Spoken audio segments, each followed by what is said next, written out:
ए दुर्गा, काय हो आज हनुमान जयंती आहे.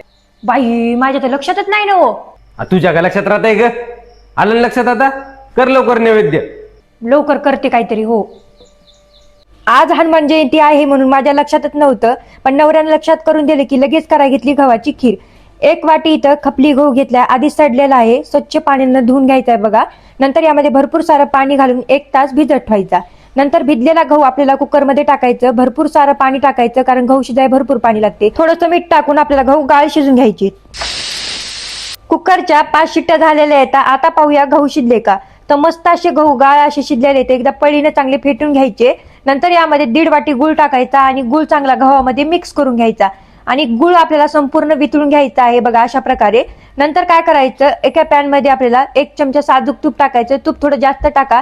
नंतर यामध्ये पातळ कापलेले खोबऱ्याची काप, काजू, बदाम टाकून तुपामध्ये चांगले परतून घ्यायचे आणि या गव्हाच्या खिरीमध्ये टाकून द्यायचे. चांगले एकदा मिक्स करून घ्यायचे बघा. किती मस्त आपली ही गव्हाची खीर झाली.